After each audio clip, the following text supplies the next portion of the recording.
his work spread to the rest of Europe, we know that every single person that was involved in the scientific revolution, from Bacon to Kepler to Newton to Galileo Galilei, all of these scientists read his work.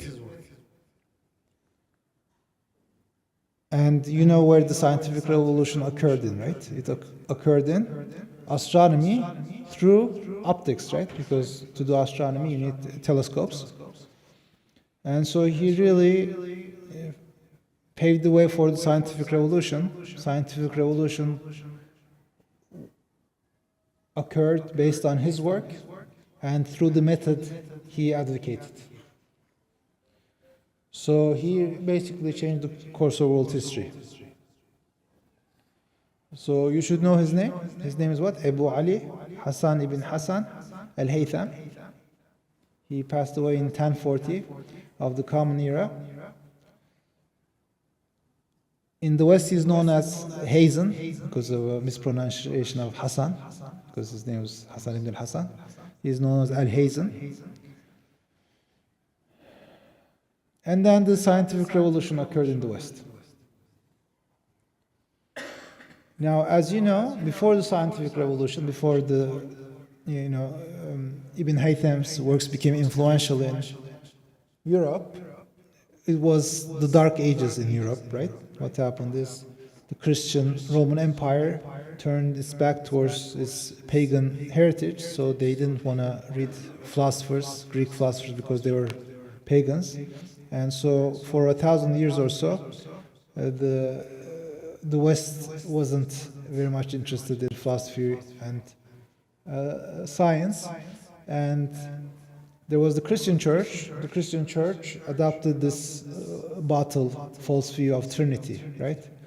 Of saying there is Hasha lillah, God the Father, God the Son, and God the Holy Spirit. And the Father is not the Son, and the Son is not the Holy Spirit, and the Holy Spirit is not the Father. This, claim is nowhere in the Gospels, even the ones that we have today. The word Trinity is never used in the Gospels, but the church or the people, Christians, some of the early Christians, following Paul, who never, by the way, met Isa alayhi salam. He wasn't one of the Hawariyun. He came up with this view that Jesus is God, and it became canonized by the church as Trinity. And so it is very counterintuitive, right? As we know, Isa alayhi salam, Allah Rasulullah alayhi salam, was born, right? God is not born. لم يلد ولم يولد ولم يكن له كفوا أحد. He doesn't beget. He's not the Father. Nor is he begotten. He's not the Son. And there is nothing equivalent to him. But this became the church view, and obviously many Christians rejected this, so then they persecuted them, killed them. And so these were the Dark Ages. So they also had the common view at that time that the Earth was the center of the universe, and all the celestial objects were rotating around the Earth. So Galileo, who was an Italian astronomer, through his telescopic observations, realized that one of the moons of the Jupiter wasn't rotating around the Earth; it was rotating around Jupiter. And so he,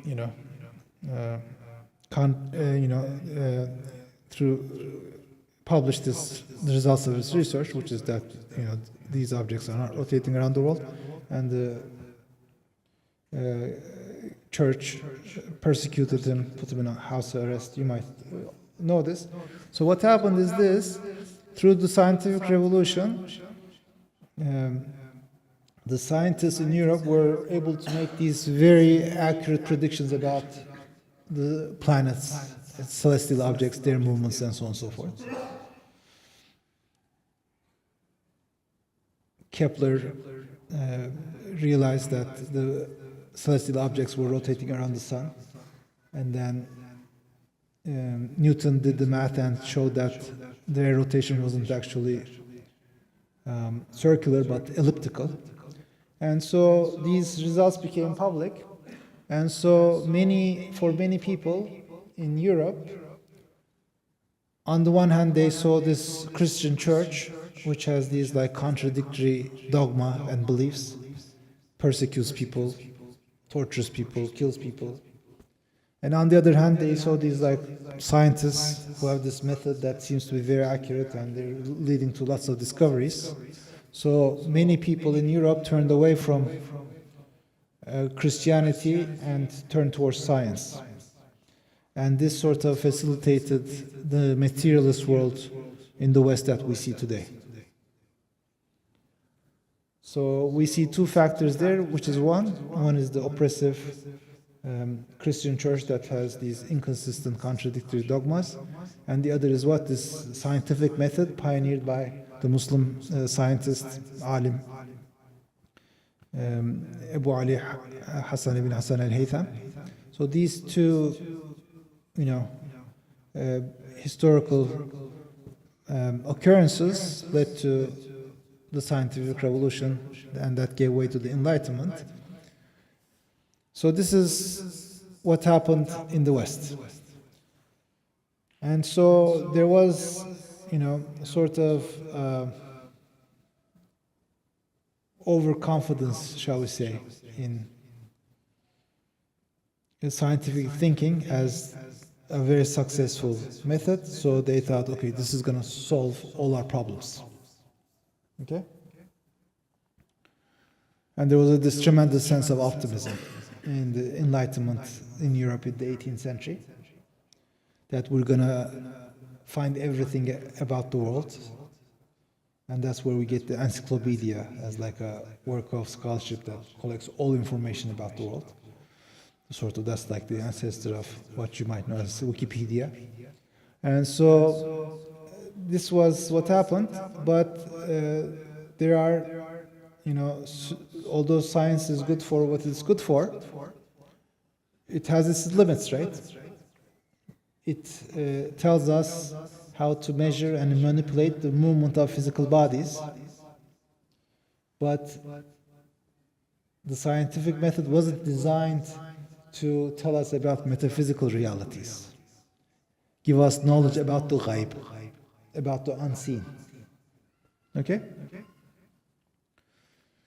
And so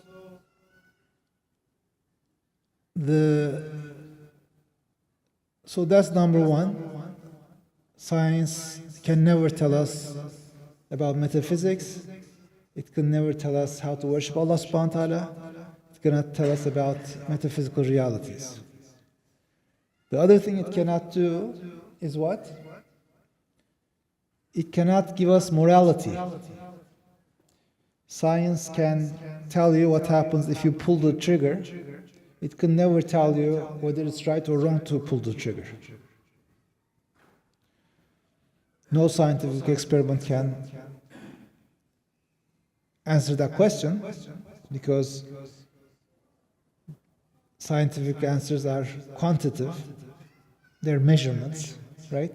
And ethical values cannot be measured in a physical way. And so science is powerless to answer those moral questions. And it wasn't designed to do that. In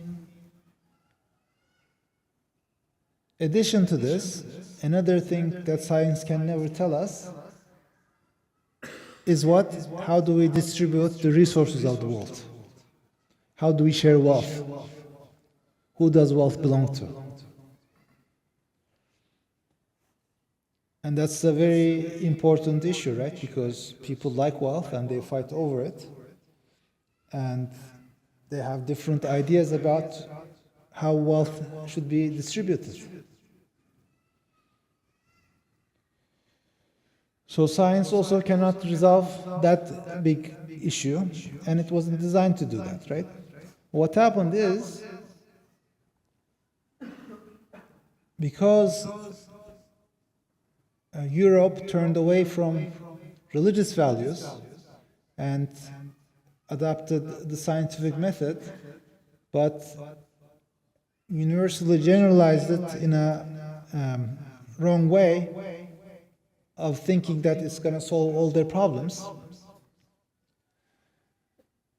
It was not able to answer these questions, and those questions led to big wars, right? If you think about the Cold War, between what communism and capitalism, what is it about? It's about two different worldviews about how to distribute world's resources and wealth, right? Who should own the means of production? Capitalism says the capitalist should own the means of production. Communism says the state should own the means of production. So it's two different views about the distribution of wealth. Both of these groups believe in the scientific method, but they cannot resolve their conflict with the scientific method, because again, the scientific method was not designed to do that, and that led that there was a Cold War, and it almost, brought the end of the world because of these nuclear powers, right? And likewise, in the 20th century, there was these nation states who all adopted the scientific method, but they were all, fighting for their own interests, and this led to two world wars, World War I and World War II, in which tens of millions of people died. And so this sense of optimism in Europe that followed the scientific revolution, that through science we can solve all our problems, sort of left itself to pessimism and sort of nihilism that we see today in the West. So, so I'm saying this so we, really have to appreciate the value of revelation. Science is good, again, to measure the movements of physical bodies and to manipulate these movements, but it cannot give us knowledge about the ghaib. It cannot give us moral values. It cannot tell us how to distribute the resources of the world. Whereas revelation does exactly that. Revelation gives us knowledge that is metaphysical, that is beyond physics and physical experiments. It gives us knowledge of how to worship Allah subhanahu wa ta'ala. It gives us knowledge of the hereafter. It tells us the morality we should follow. And it tells us how we share the wealth, how we should share the world's resources. So, what I'm trying to say is that we must get rid of this idea, we have to choose between science and religion. That's a false dichotomy. It's a false conflict. There is no conflict between science and religion, because they don't deal with the same things. Religion primarily gives us knowledge of the ghaib, the unseen, and gives us values and a morality that cannot be measured by physical experiments. And then science shows us how to describe the physical world and how to predict and manipulate the movements of physical bodies. So we should not have in our minds a conflict between science and religion. They do not contradict each other. If the religion is the religion of Haqq, which is the only religion of Islam, there is no conflict, contradiction between science and religion. They don't contradict each other, they complement each other. Science gives us knowledge of the physical world. Revelation gives us knowledge of the metaphysical world. Teach us morality, teach us how to fairly distribute the world's resources. So we have to appreciate this and, understand this. We have this principle in ilm that says al-hakikat la turad. Realities are not rejected. Okay? We do not believe in rejecting any reality. When an astronomer goes to the space station and he sees that the world is round, we're not going to reject that and say it's flat. Because we don't reject realities. And our theology, unlike Christianity, is not based upon rejecting realities. It is accepting reality. So we should not have this, false conflict in our minds between science and religion. We have to choose one or the other. We should appreciate the role of each in its own domain.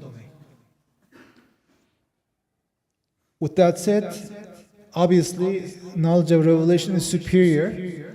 In which respect? In the respect that it gives us eternal knowledge. Okay? Nobody's going to be an engineer in Jannah. Because you won't need to be an engineer. Whatever you want is going to happen. If Allah subhanahu wa ta'ala forgives us and accepts us into Jannah with His fadl, you won't need to be an engineer in Jannah, right? But the divine knowledge we're given in this world, that will continue to be true and relevant in the future, in the hereafter. So in that sense, knowledge of revelation is permanent, whereas the scientific knowledge is just limited to this world, which is not to reject its value, but to see what it is and to put it in the right place. So this, answers a very important question that people have, which is how come Muslims didn't do a scientific revolution? How come it happened in Europe and it didn't happen in Muslim civilization? The idea is what? The implicit belief there is as if it's a shortcoming. Okay?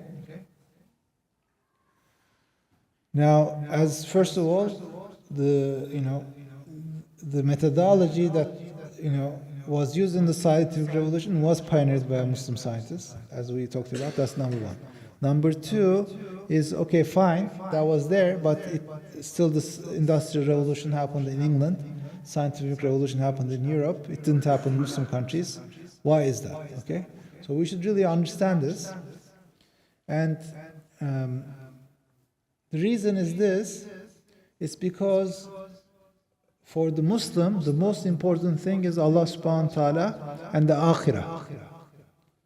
Because think about this, we're in this world for a short time, okay? And the hereafter will be eternal. So it's as if, we're in a passage. We're going through a passage to lead to our final destination. So the way Muslims thought about it is this, if a ship is going to sink, how much investment are you going to make on that ship? Okay? Are you going to try to put all your efforts into the ship? Or are you going to prepare for what happens when the ship sinks? So a wise person in such a situation is not, if the ship is going to sink with certainty, he's not going to make investment in the ship, except where it's necessary. Rather, he will what? He will think about, okay, what am I going to do when the ship sinks? Right? So this was the thought of the Muslims, that they prepared for the akhirah through the remembrance of Allah subhanahu wa ta'ala and through worshipping Him and what pleases Him, and to strive for the makarim al-akhlaq, the noble moral characteristics that the Prophet ﷺ taught us, of courage, generosity. And so that was the primary occupation of Muslims. Muslims did not need a scientific revolution. Their armies were victorious, right? As you know, since the time of the Prophet ﷺ in the 7th century until the second siege of Vienna in the 17th century, for 1,000 years, Muslims won almost every battle they went into against non-Muslims, with exceptions that proved the rule. So they didn't need a scientific revolution, either economically, because they're wealthy, militarily, they were superior. So there was no need for an Islamic Muslim scientific revolution. Rather, they occupied themselves with preparing to meet Allah subhanahu wa ta'ala for the day of judgment, which makes perfect sense. Okay? Now, what happens is this: obviously, once the scientific revolution did occur and it did give an advantage to their militaries, then you have to catch up, right? Then you have to catch up because you have to defend your countries against invasions and exploitation and imperialism and so on and so forth.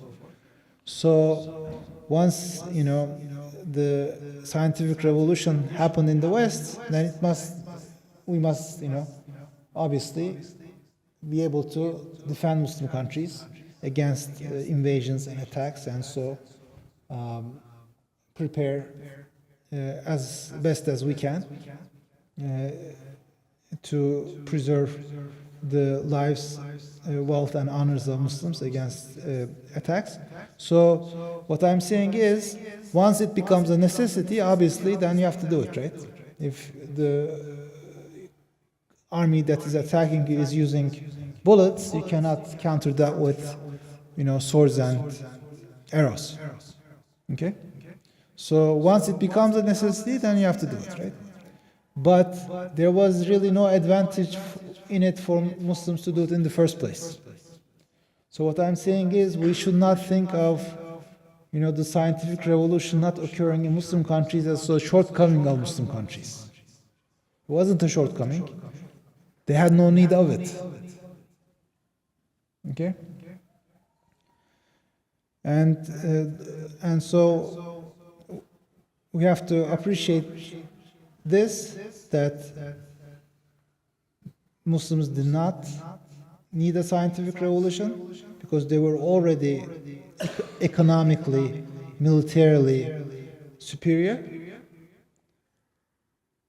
In our religion, unlike Christianity, we never had a conflict between science and religion.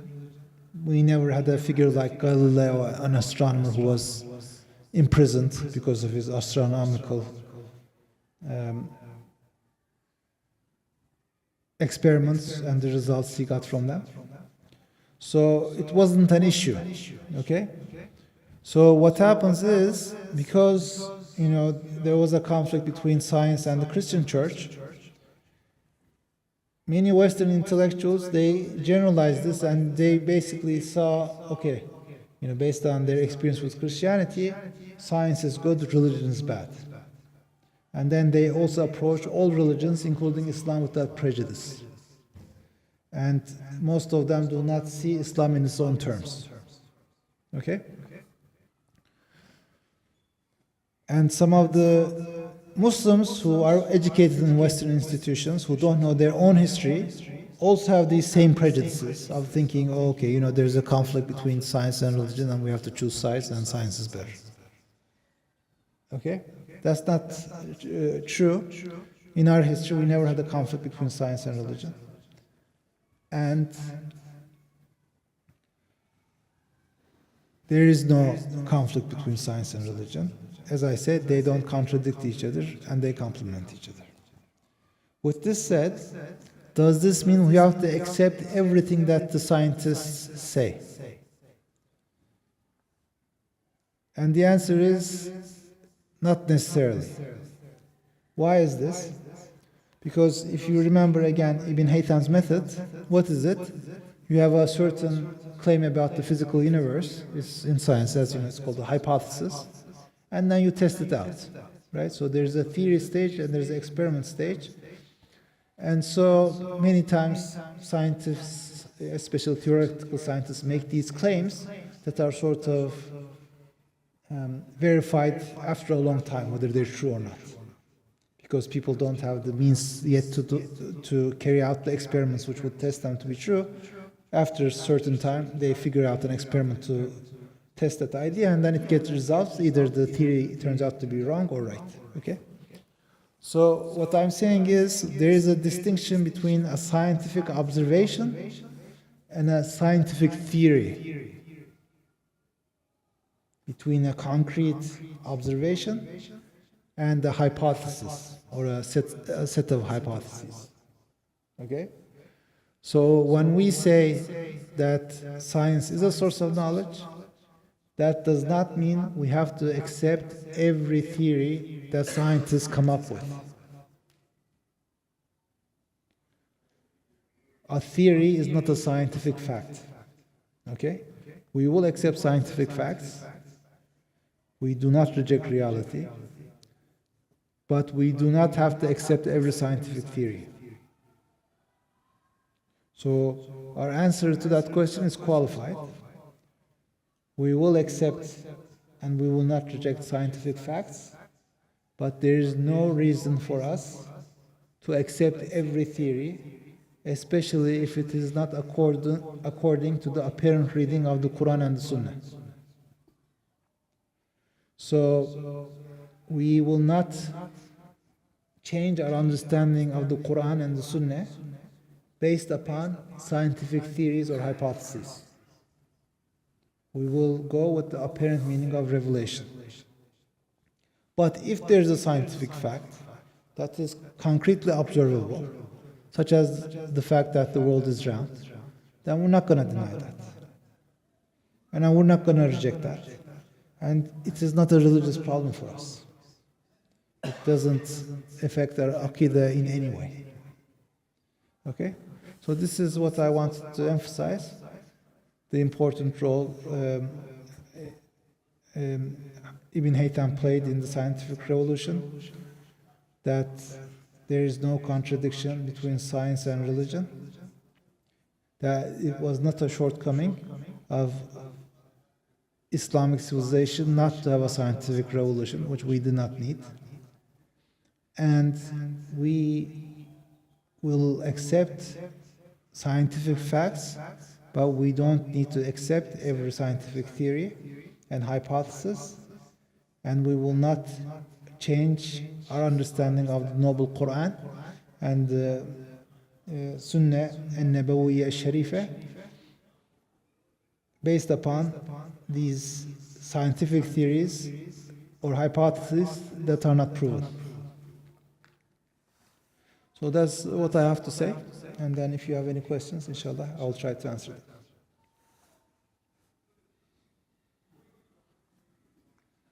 Alayhi salatu wa barakatuh.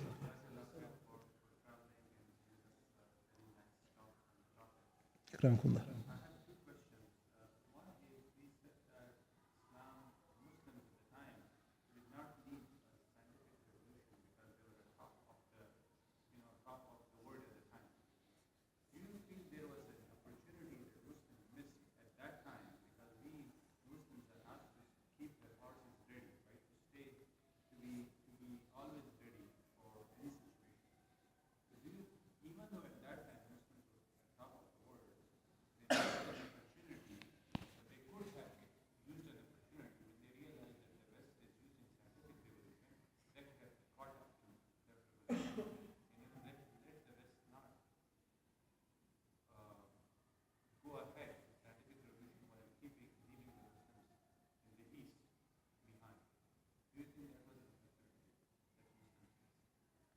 So hindsight is always 20/20, right?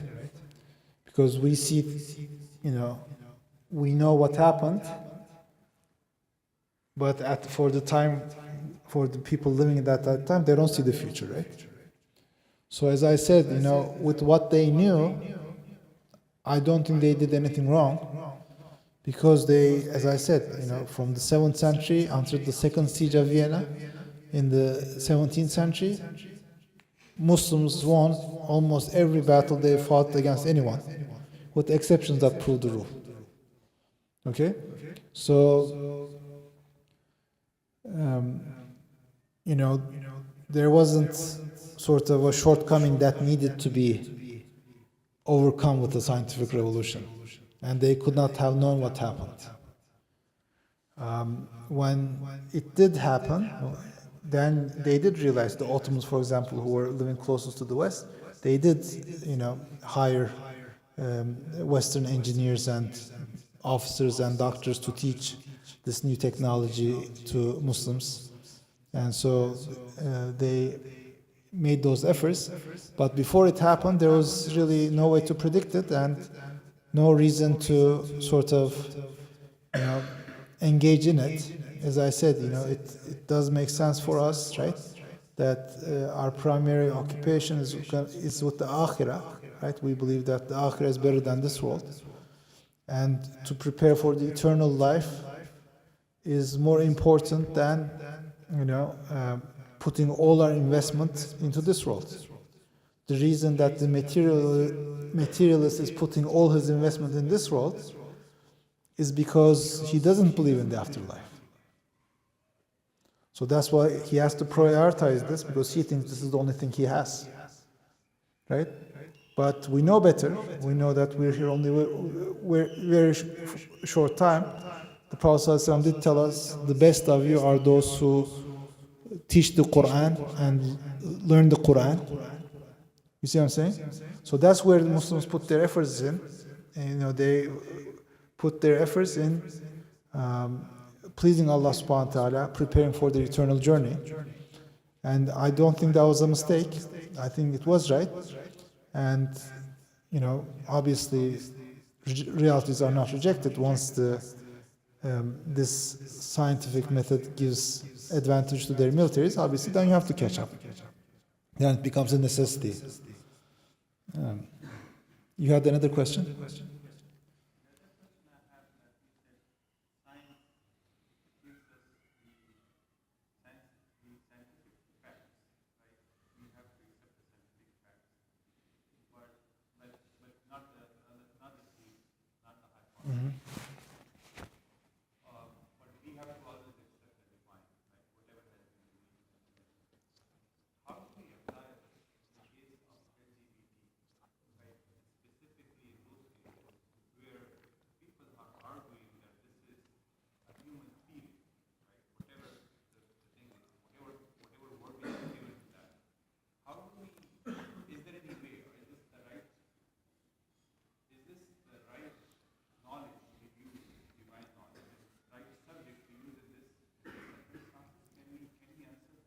Yeah, absolutely. So it is the right knowledge.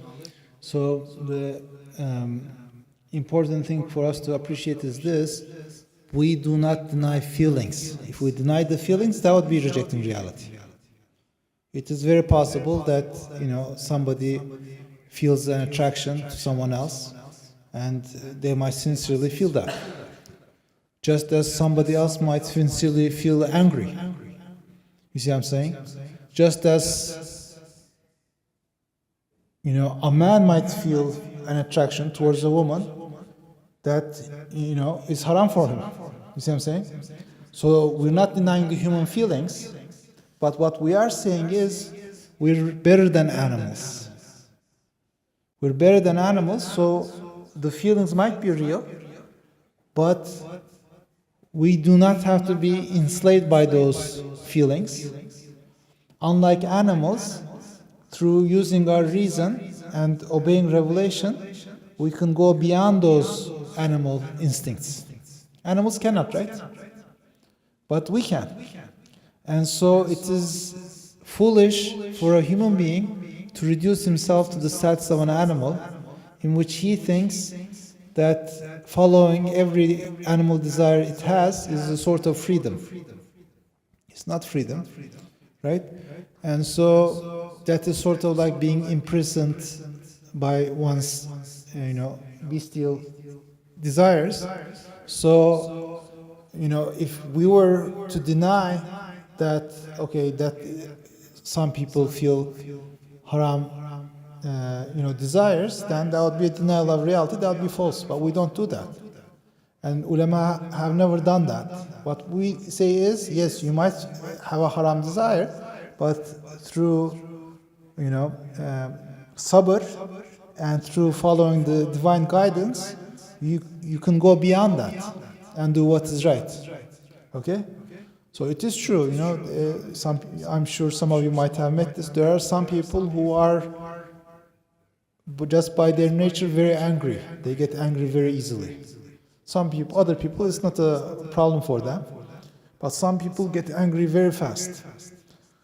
And that's the truth. We can't reject that, right? But we cannot say if this, person who gets angry really fast, that when he commits a crime, we cannot excuse him for saying that what? Well, I feel this overwhelming anger, which might be true, or it might not, because I suspect, and in fact I've been told in certain cases that people are just doing this LGBT thing out of fashion. Some of them don't even feel those genuine feelings. They're just doing it because it became fashionable. But, there might be some genuine feelings there. So we don't deny that those feelings if they say they're sincere, but at the same time we say what? You are not an animal. Unlike an animal, you're a dignified human being. You can go beyond those animal instincts. You follow?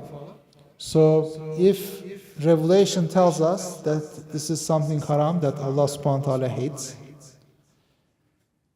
and reason tell us it's foolish, as you know, if everybody was homosexual, that would be the end of the human race, right? There will be no children, that will be the end of the human race. So both here, Revelation and reason tells us that this is not wise, it is harmful for human society. And so, based on the divine light Revelation gives us, and through using our reasoning, we're not going to go with the flow. We're not going to follow the fashion and say, oh, because these people have they might have genuine feelings, it makes what they do okay. It doesn't.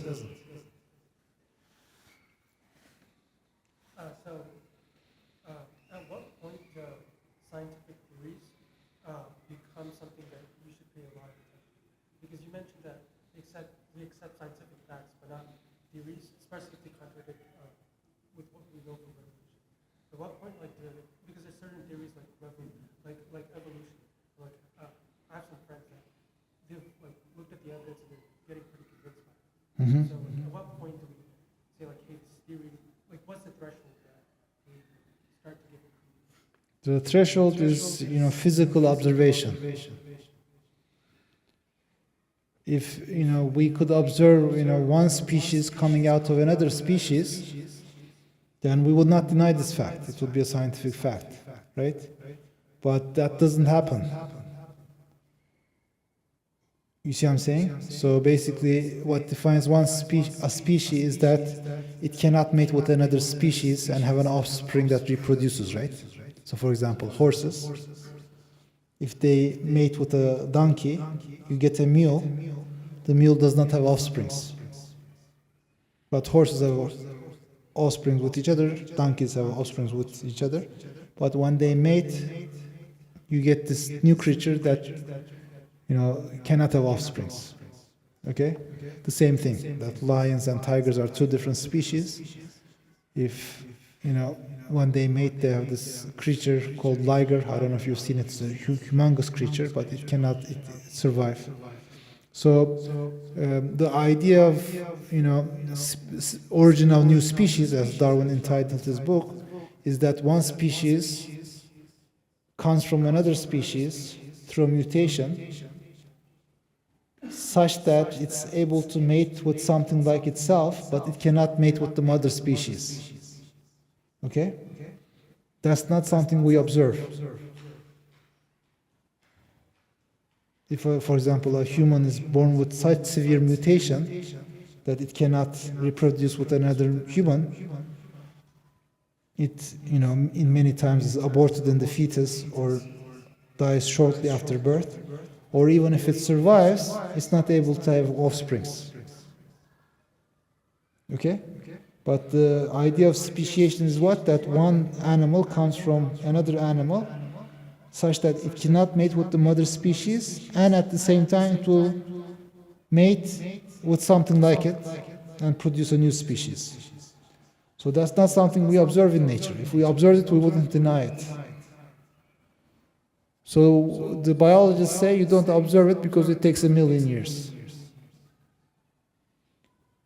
That's not a scientific fact, that's a theory at that point. You see what I'm saying? That, variation occurs within a species based on, environmental and other factors. That is a scientific fact, that we can observe that. Okay? But that one species come out of another species, we don't observe that. That's not a scientific fact. If it were something observed, we wouldn't deny it. They say it takes 1,000,000 years. At that point, that's not a scientific fact anymore. It's a sort of a claim about the past. You see what I'm saying? So I'm not rejecting it. We definitely have to reject the claim that it's random, right? That the mutations are random. That we definitely reject because we don't believe anything is random, right? Everything occurs to the eternal knowledge of Allah subhanahu wa ta'ala. But can one species come out of another? I won't reject it, but we don't observe it. You see what I'm saying? If it were observable, then I don't think Muslims will reject it. The reason that they don't accept it is because it's not observable. They say it takes 1,000,000 years or a very long amount of time. At that point, it becomes a theory. It's no longer, a scientific fact. So many times people, when you say evolution is a scientific fact, they're talking about variation within species. That is a scientific fact. We don't, if you call that evolution, we don't deny that. We only reject the claim that it happens randomly. Okay? But that one species comes out of another, at this point, I don't think that's a scientific fact. If it is shown to be a scientific fact, I don't think Muslims will deny it. Because we don't believe in denying scientific facts. We never have. Okay? Akramakumullah.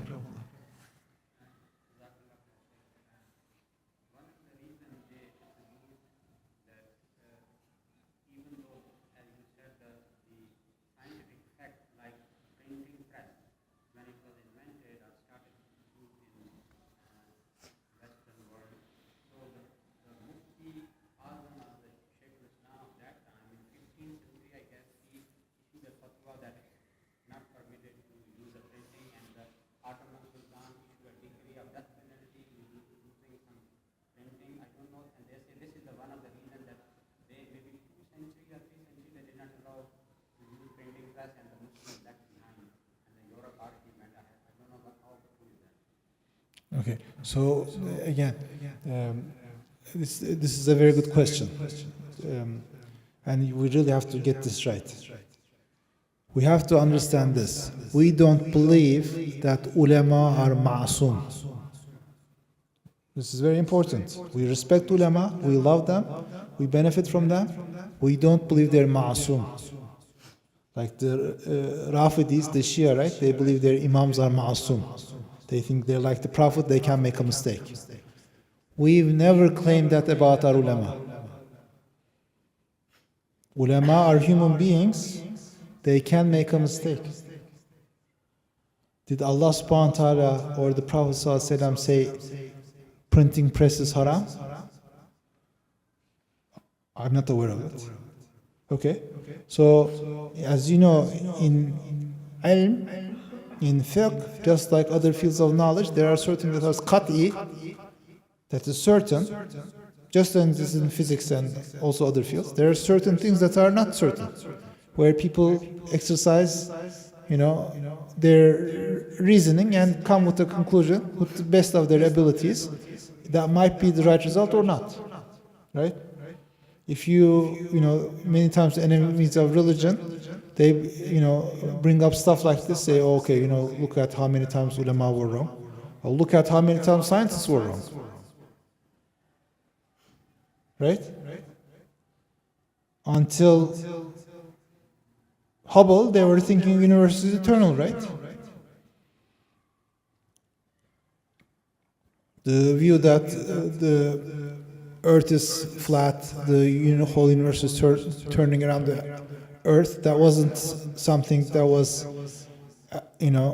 articulated by ulama. It was a scientific view that was advocated by scientists and philosophers, right? You see what I'm saying?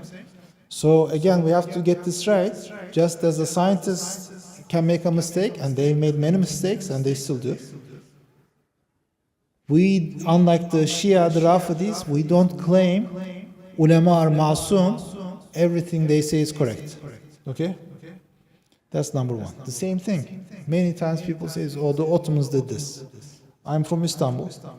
I'm very grateful for the Ottomans, for all the services they did. Rahimahumullah.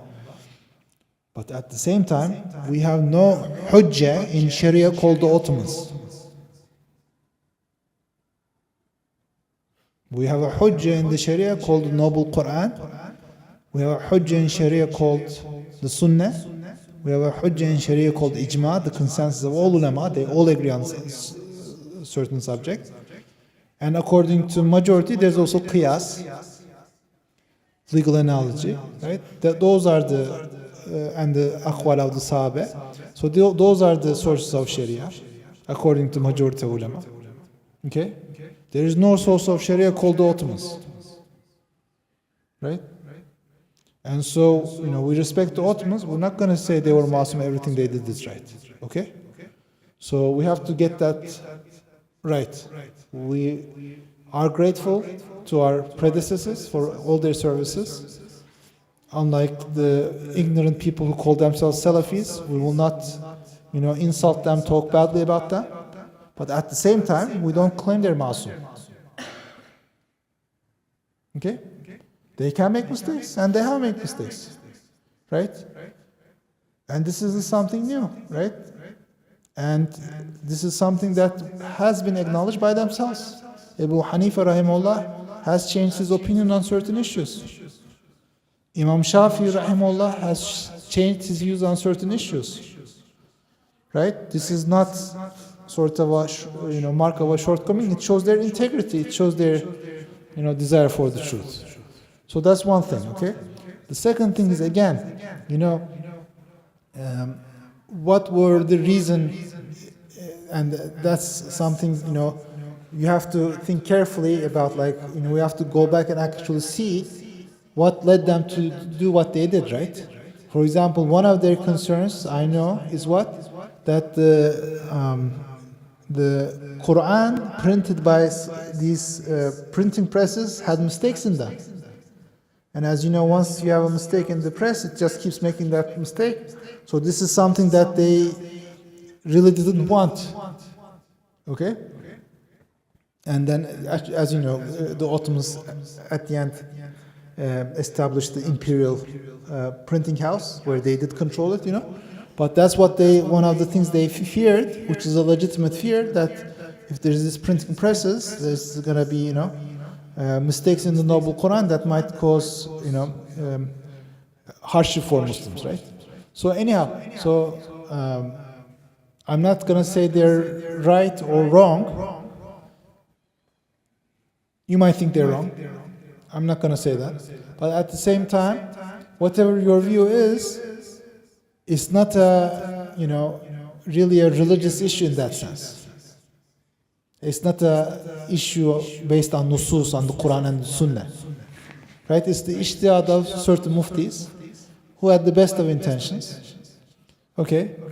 And then when they did realize the advantage of it, they adopted it, right?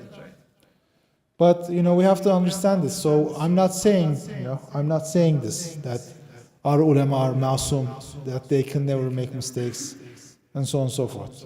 As Ahlul Sunnah Jama'ah, we never claim that. Okay?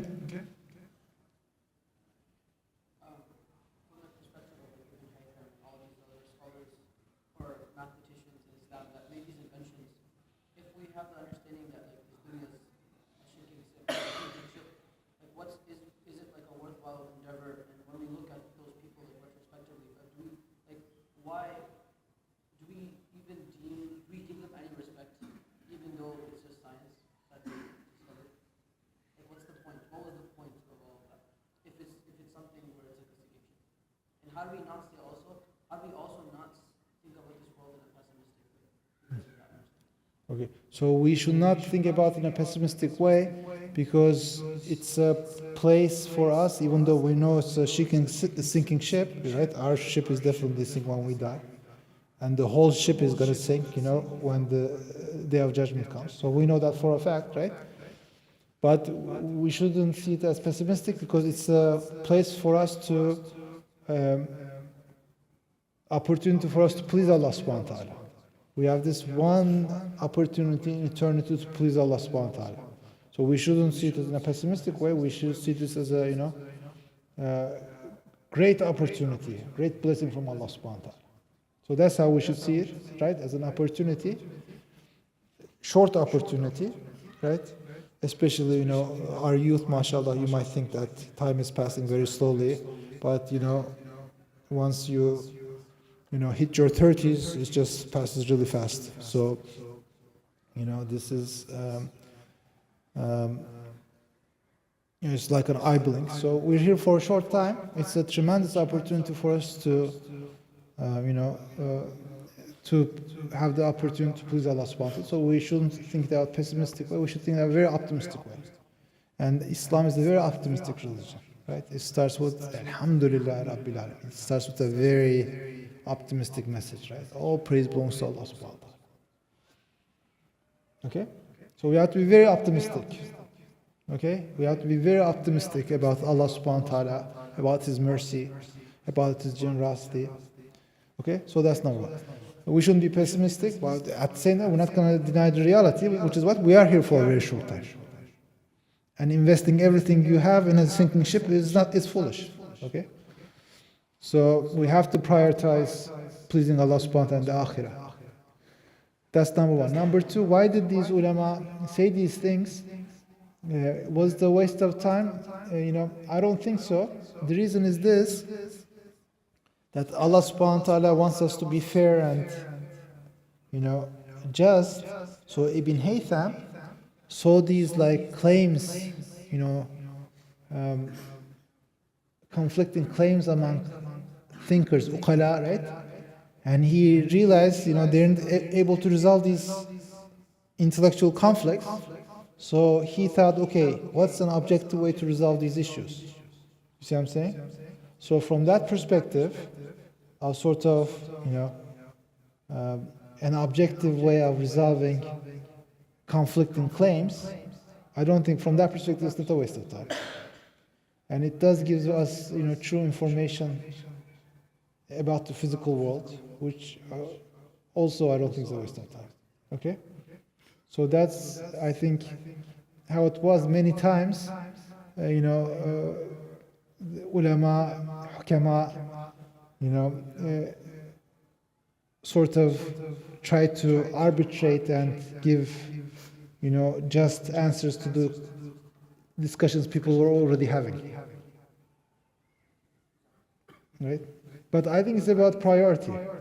It's we don't reject it, but it's what you prioritize. Do we prioritize Allah subhanahu wa ta'ala and the akhirah, or do we prioritize the world, right? The materialist is going to prioritize the world, obviously, because he doesn't see anything beyond it. Okay? We will not reject the world, because it is here, and we will engage with the world as is necessary, but for us it's not the be-all, end-all. Right? We appreciate and know that it is ephemeral, transitory, whereas Allah subhanahu wa ta'ala and the hereafter is eternal. And what is eternal is better than what is short-term and ephemeral.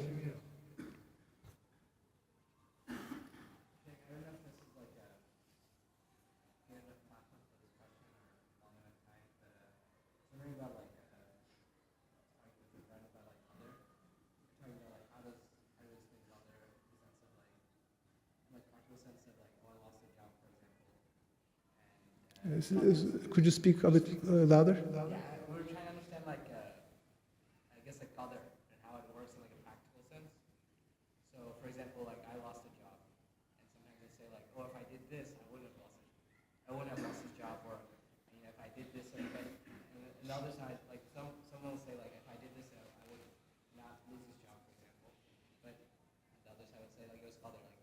matter what you do, you would have, lost that job or that event would have happened. So I was wondering, like, how do we, like, kind of approach the situation like that? Almost also, like, in a spiritual sense, too. And then, like, also, like, there's a follow-up, like, how do we, like, reconcile that, like, Nia, and, like, if I do something, something will happen. Like, if I did this, again, like, this should happen. Yeah. So, qadar is very important for us and very helpful for us after the fact. Like after the fact, it's very good for us to sort of, submit to the reality that this is qadar, so it was meant to happen, so, I just have to accept it. Right? Before the fact, you don't know the qadar, right? So before the fact, you have to do your best effort because you don't know it. But once it does happen, it is something that really comforts us. Okay? In terms of the correct understanding of it, it's a difficult question, and we talked earlier about this today at the Dar Qasim branch. The subtle thing that we have to understand is this: Allah subhanahu wa ta'ala has eternal knowledge of everything. But that knowledge, He did not determine your actions before that knowledge. Now what does that mean? What it means is this: there is nothing before eternity. Because eternity means what? It has no beginning. So Allah subhanahu wa ta'ala eternally knew your actions. But He didn't determine them before eternity because there is nothing before eternity. Muslims might have this misunderstanding, even though they might not say it out loud. Oh, Allah subhanahu wa ta'ala determined that I would lose the job, whatever. And then I lost the job. Okay? So how am I responsible for this, so on and so forth, right? So what happens is Allah subhanahu wa ta'ala eternally knew what would happen, but that knowledge is descriptive. It doesn't determine. Okay? So, like qadar, if you think about the lugawi meaning of it, it means measurement. Literally, it's measuring. Right? Allah subhanahu wa ta'ala eternally knew the measure. He didn't determine the measure. If you understand that, then this clarifies many issues. Okay? But the fact of the matter is, Allah subhanahu wa ta'ala knows that we don't know it. So, since we don't know it, we have to do the best that we can. Okay? But after the fact, it really is something that comforts Muslims, right? Because after the fact, once it does happen, you realize it's qadar, it was Allah subhanahu wa ta'ala knew that it would happen, and it happened. So it is, I think, like very a comforting understanding after things happen. But before it happens, we can't rely upon it because we don't know it. Allah subhanahu wa ta'ala knows it, we don't know it. So we have to do our best.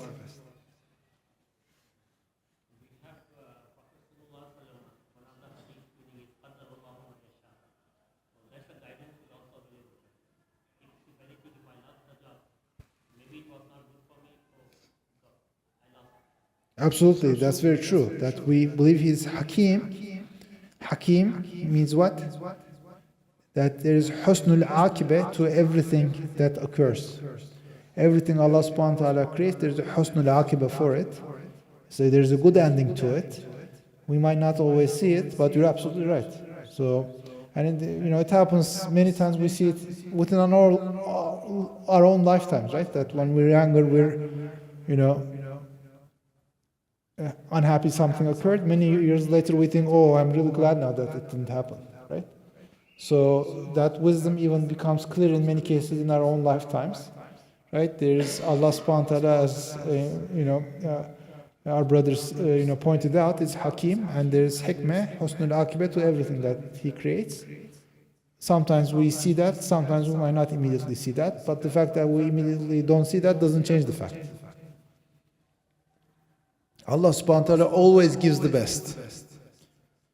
Okay, so we really have to appreciate this, and if you ask the proof for it, Allah subhanahu wa ta'ala says, وَرَبُّكَ الْأَكْرَمِ. Okay, He's the most generous. So He always gives the best. It's just people don't realize it. Why don't they realize it? Because if you think about a child, if a doctor gives him some bitter medicine, he might not like it, he might reject it, he might not want it, right? Because he's just thinking about the short-term displeasure that he's going to experience. Okay? But it's really good for him. So anything that is like that is not according to our inclination, physical our inclination, is we have to think about like a bitter medicine. It might taste bitter at the moment, but it is eventually good for us. Okay? So Rabbuka al-Akram, Allah subhanahu wa ta'ala is the most generous. He always gives the best. And He is Hakim, He is wise, so there is wisdom in everything He creates.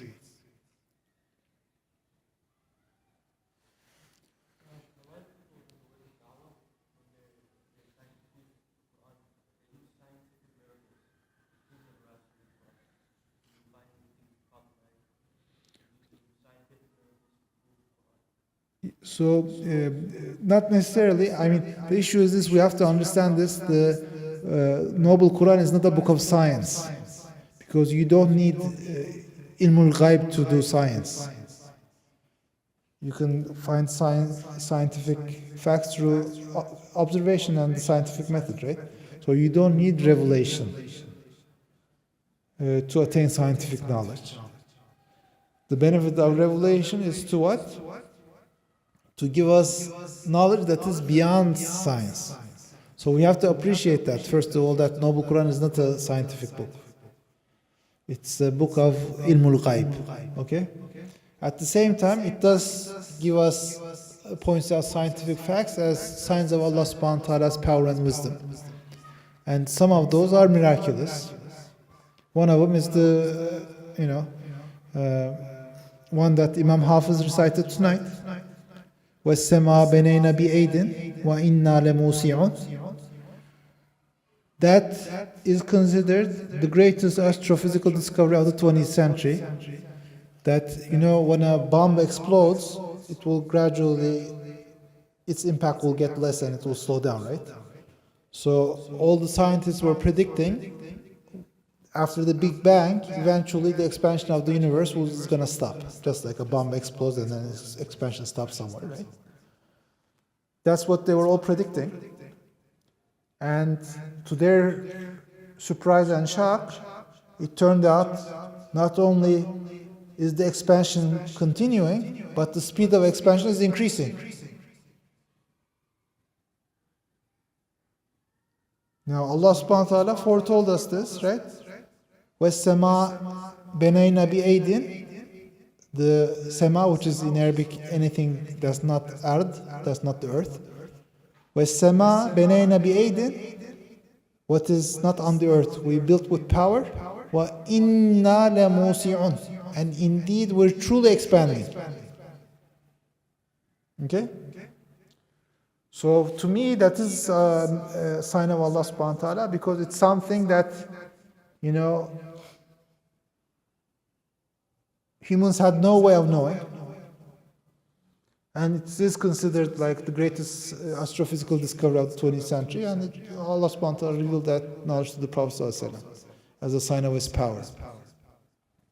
So what I'm saying is there are, scientific miracles in the Noble Quran, but we must make sure it is, understood from the apparent meaning of the Noble Quran. Okay? We shouldn't sort of distort the apparent meaning so that it conforms to some scientific fact. You see what I'm saying? Because it's not a book of science. It's so much more than that. Okay? So the other thing is, right, again,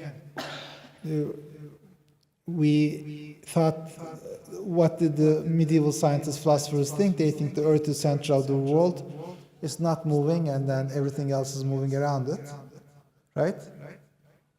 And then once the scientific revolution happened, they originally had the wrong idea that everything is rotating around the sun, and the sun is fixed, right?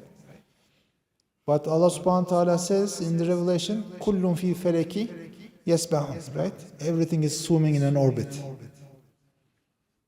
Okay? And again, none of the scientists for thousands of years know this. They all thought the earth is not moving. Allah subhanahu wa ta'ala says, kullun, right? Kul is lazimul idafe, which means what has to have an idafe. So what's the idafe? Kullu wahidin. Every single thing, fi falakin yasbah. Right? Everything includes the earth. So that is the apparent meaning of the Noble Quran. That's not like, sort of far-fetched interpretation to make it conform to some physical discovery. So that's what I think how it is, that we have to realize it's not a book of science, although there are certain scientific facts in it as signs of Allah subhanahu wa ta'ala. When it is the apparent meaning of the ayat, we shouldn't reject those, but we shouldn't sort of, read it contrary to the apparent meaning just to make it conform to some scientific fact. You see what I'm saying?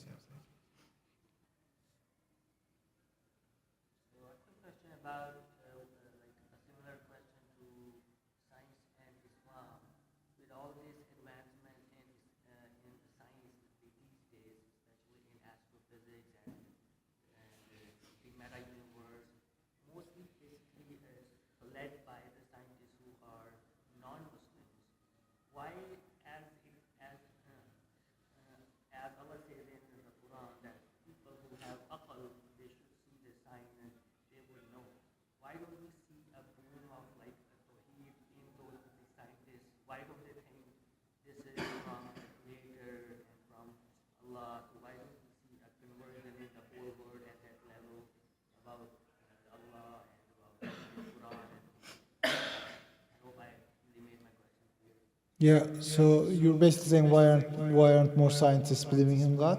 Especially if they see all those signs and the creation and everything at a very advanced level, why still don't they think and we don't see that in the whole world? Is it because of a bias that is going on in the world, or is it because they don't actually feel that way? So I think the reason is this, as Prophet ﷺ told us, everybody is born on the fitra, but then his parents make him Jewish, Christian, Zoroastrian, or atheist, materialist, so on and so forth. Or kama qal. So what happens is, again, science doesn't tell you, who makes the order. It just tells you what the order is. You see what I'm saying? So there is still, science doesn't mean we should abandon our reason. Okay? So the example I give to this is, like if a scientist, a materialist says, I only believe things that I can see in a lab experiment, then will he ever see the architect of Taj Mahal? He won't, but he has no doubt Taj Mahal as an architect, right? What is that based upon? It's not based upon a laboratory experiment, that's based upon a physical observation coupled with his reasoning, right? So what I'm saying is, scientific method does give us scientific facts, but we still have to, use our reasoning according to the fitra to be able to, relate those scientific facts to Allah subhanahu wa ta'ala. Okay? If a scientist is stubborn for whatever reason, because he was brought in a materialist family, or because he, saw all the batil things Christians believed in it and is sort of reacting towards it and so on and so forth, whatever reason, if they stubbornly insist, I won't accept anything I don't see in a laboratory experiment, then obviously he's not gonna he's not gonna believe in God. So we have Muslim scientists, non-Muslim scientists. They look at the same fact, they carry the same experiment, but one of them sees as the sign of Allah subhanahu wa ta'ala's power and hikmah and so on and so forth. And stubborn materials might not see that, right? So that is their fault. Okay, but we believe is this: if the fitra is not distorted, he will inevitably conclude, right, that this amazing order of the universe cannot have been created without a creator, because first, nothing is created without a creator, and second, definitely something that has this beautiful, very precise order that runs like a clock, So you see what I'm saying? Like scientist sort of measures the clock, right, and see how it works. But he still has to use his reasoning and understanding, okay, this clock must have a maker, right? So you think the way they do not think like that, prejudice is mostly a social or like the way they were brought up or something related to economics and things like that? What is the reason? I think one reason is again sort of a overreaction to Christianity, right? Because the religion the West was familiar with was Christianity, and the Christians did believe in many false things and forced that upon people. So that left a very bad taste in people's mouth, So I think there is definitely a sort of this hostility towards Christianity became overgeneralized into rejecting all religions. That's definitely a reason. Quantum mechanics or quantum physics. So they say that at least a lot of metaphysical or various religions like Sufi practices or at energy level, and it directly contradicts the material physics of particle physics. So can you shed some light on that? So what's the claim again? No, so basically that agrees to a lot of what some of the religions claim, like in terms of human energy and the universal energy, things like that. So it doesn't contradict. Quantum physics doesn't contradict it. It doesn't contradict, but it is initially you said physics doesn't deal with or science doesn't deal with metaphysical things of nature, but quantum physics or quantum mechanics is sort of aligning with the religious values. So that's what some people are saying there. So again, quantum physics is sort of physics that allows scientists to predict the movement of very small particles. It deals with more the energy level, not at the particle level. It deals with the human energy, Yeah, so it does work in terms of predicting the movement of very small particles, but there isn't an agreed upon interpretation of quantum physics. So there are multiple interpretations. One is in the Copenhagen interpretation, which is very much in line with what Muslims have said all along. There are other interpretations that are not in accordance with what we believe in. But those are interpretations. They did a sort of research among scientists, what was the most popular interpretation of quantum physics among scientists. And the most popular interpretation is what they call shut up and calculate, meaning many physicists completely acknowledge we have no idea what it is, but it works and so we're using it, okay, but we really don't understand it. So that turned out to be the most popular understanding of quantum physics among scientists. They themselves don't understand it. Now, one of the interpretations of quantum physics, the Copenhagen interpretation, is very much according to what we've always said, which is after the Enlightenment, scientists thought these, sort of accurate predictions showed scientific laws that can never be changed. And so that's why we cannot believe in revelation, because revelation tells us there are miracles in which these scientific so-called laws don't apply, right? And so many of the Enlightenment philosophers rejected revelation because of this concept of scientific laws, that there can't be any exceptions to scientific laws, right? And according to the Copenhagen interpretation, they say exactly what we say, that is, these are not laws, they're just probabilities.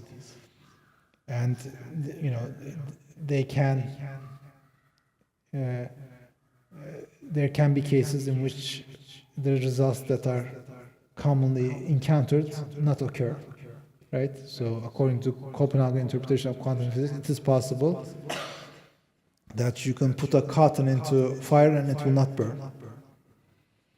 Imam Ghazali said exactly the same thing 1,000 years ago. He said it is possible, according to what we know, that you can put a cotton in fire, it might not burn, right? The Enlightenment physicists, they deny that. But at least the Copenhagen interpretation of quantum physics says it's possible. So again, with quantum physics, it's in the theory stage. The calculations do work, but as to understanding what it is still very much debated between scientists. So I don't think we have to worry about quantum physics. It's it's an interesting field of physics, and everybody's using the calculations that are made through quantum physics. It's used in our cell phones and other technologies. But I don't think it's any sort of challenge to revelation.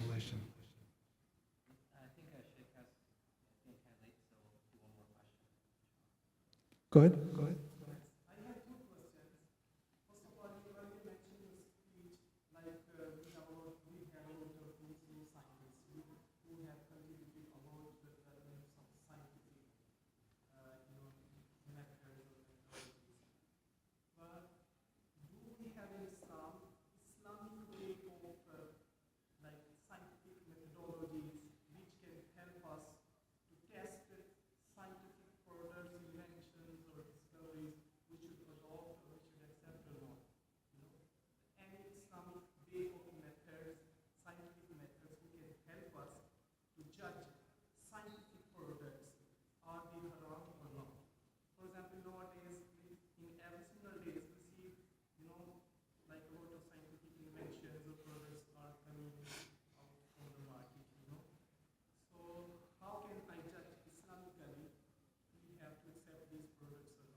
So, first of all, as I said, the scientific method was pioneered by a Muslim scientist.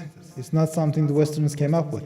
We know historically that, to the best of our knowledge, the first articulation of the scientific method that the whole world uses belongs to not a non-Muslim scientist, it belongs to a Muslim scientist. Okay? So the scientific method, to the best of our knowledge, was developed by a Muslim scientist, not a non-Muslim scientist. The second thing is, as I said, Islamically, it's not Islam came to show us what pleases Allah subhanahu wa ta'ala, how to reach eternal happiness. Science doesn't deal with that. Science deals with, as I said, movement of bodies in this world. Okay? So it's just a different topic. Now, our morality does come from revelation. So that is a revelation-based issue. You see what I'm saying? How does this body move? Whether it's at the molecular level, atomic level, subatomic level, astronomic level, that's not an Islamic issue per se, right? But morality is an Islamic issue. Okay? So now they, through using hormones, they do what? Gender change. Okay? That's the usage of the hormones and so on and so forth to cause certain changes in the human body. That's something scientific. But it is haram. Okay? Because that is in Revelation. That is wrong. La tebdil li khalqillah. Allah subhanahu wa ta'ala, there is no change in the creation of Allah subhanahu wa ta'ala. Iblis la'anahullah, Allah subhanahu wa ta'ala tells us that he says what? وَلَعَامُرَنَّهُمْ فَلَيُغَيِّرُنَّ خَلْقَ اللَّهِ. I will command them, they will change the creation of Allah subhanahu wa ta'ala. So to make for example, by using scientific methods and medicine and so on and so forth, to make try to make a man into a woman into a man, so on and so forth, this is absolutely haram. Okay? So that's what I'm saying. The prediction of how bodies move and its manipulation, that is something scientific. Morality comes from revelation. Okay? So,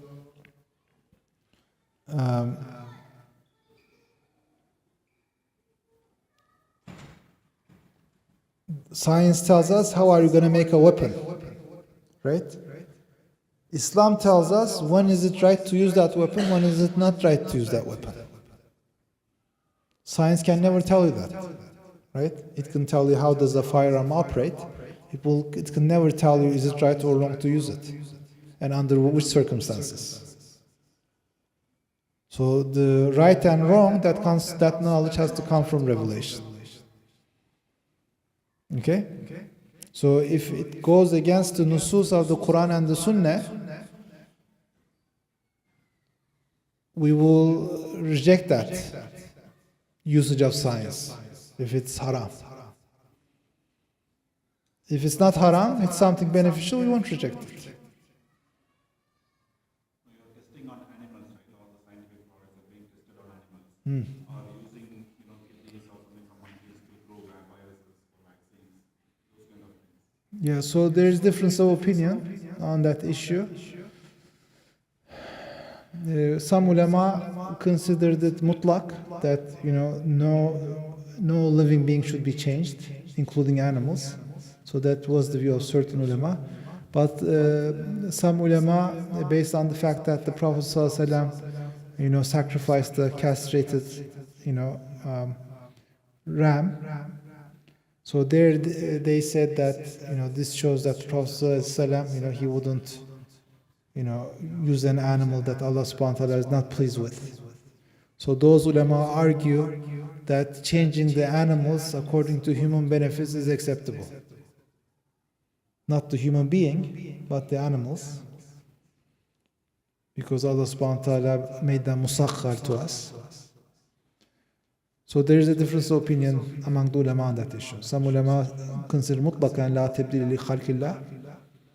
And then some ulama say that animals can be changed in a way if it is beneficial for humans. Subhaneke Allahümme bihamdik neşhedü en la ilahe illa ente nestağfiruke ve netûbü ileyk. Subhan rabbike rabbil izzeti amma yasifun. Selamun aleyhi ve sellem. Elhamdülillahi rabbil alemin.